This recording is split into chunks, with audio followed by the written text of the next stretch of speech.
So, what is referred to as the third eye is, we always said Shiva will open his third eye and he can burn up the whole existence if he wants.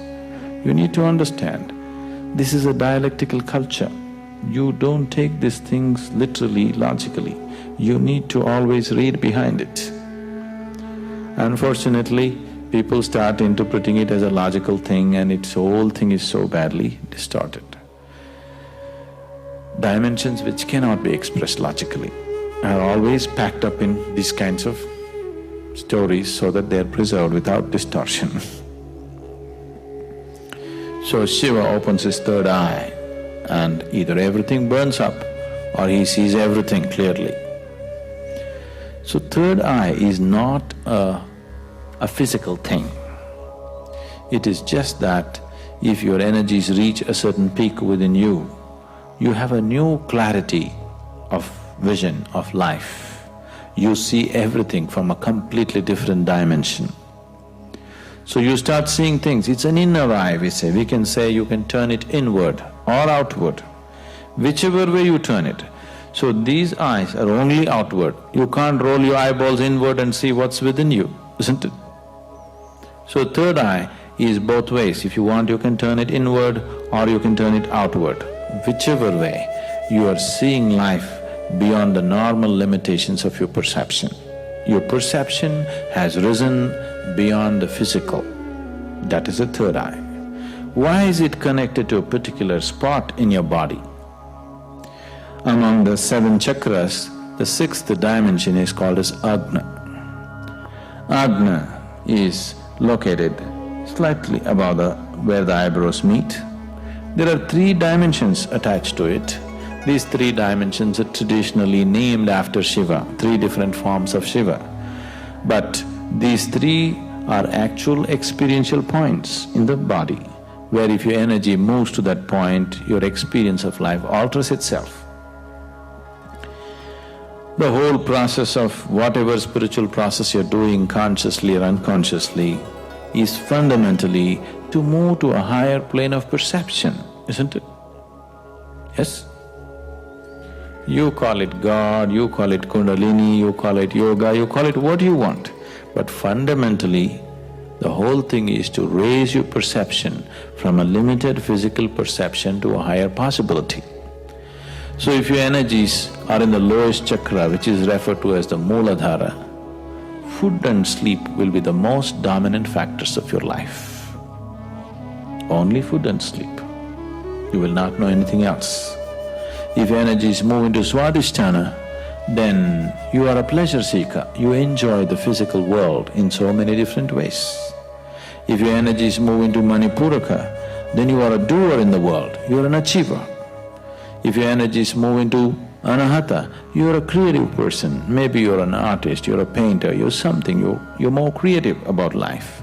If your energies move into Vishuddhi, if they become dominant there, you are a powerhouse. Power need not just mean this. Human beings can be powerful in so many different ways. So, this is the power center. If energies move into your Ajna, then you have clarity of vision. Now, you are intellectually realized, not experientially realized. Intellectually realized, you touched a point where life cannot disturb you. Life cannot take a toll on you because intellectually you're realized, but still you're not ecstatic in any way. You don't know the ecstasy of life, but you have stability of life. Nothing can touch you, nothing can disturb you, you come to that point. From the lowest point of Mooladhara to Ajna, there are many ways of reaching there. There's so many paths, 1,000,000 different paths of how to get there. But from Ajna to Sahasrara, there is no way. It's a pathless path. This is the reason why a lot of people are talking only about peace, because they only got till here and they don't know what's beyond. So they're assuming and concluding that this is all there is, because there is no particular path or method to get beyond. There are no particular methods or there are no methods. When all methods are dropped, only then from Ajna to Sahasrara one will reach. If your energies touch your Sahasrar, the topmost chakra, you will become ecstatic like for no reason. Simply you're ecstatic. You don't need any external stimulus. You will see those of you who come to the Bhava Spandana, simply ecstatic. Nothing is happening. Nobody is telling you beautiful things, nor did you win a lottery, nothing. Simply you're ecstatic, just blowing like that, because your energies have hit the Sahasrar. So from here to here, there is no journey. So when you come here, if you can turn this third eye inward, only then you see that there is no way. The only way is to jump.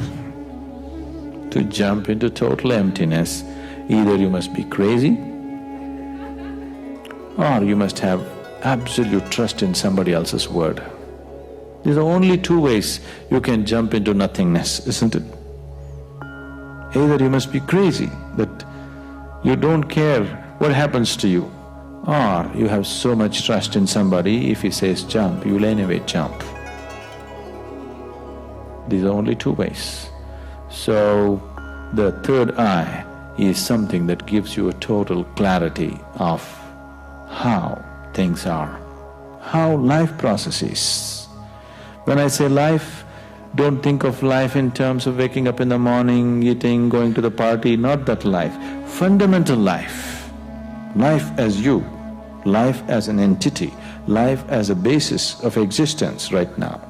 Once you have a clear vision of this, then the way you function and the way you conduct your life is very, very different. So once your third eye opens, it is not that this is going to split and open up, your perception has risen beyond the physical. You have started seeing that which is beyond the physical. You know, have you heard about those schools and they have them blind so that they develop this ability to do remote viewing and… No, those schools are fundamentally trying to develop the intuitive nature of the mind. But I am not talking about the mind when I say the third eye. See, mind is capable of fantastic things by itself. You have not explored even a small percentage of the mind's capabilities. Human beings have not explored even a very small capabilities of the mind.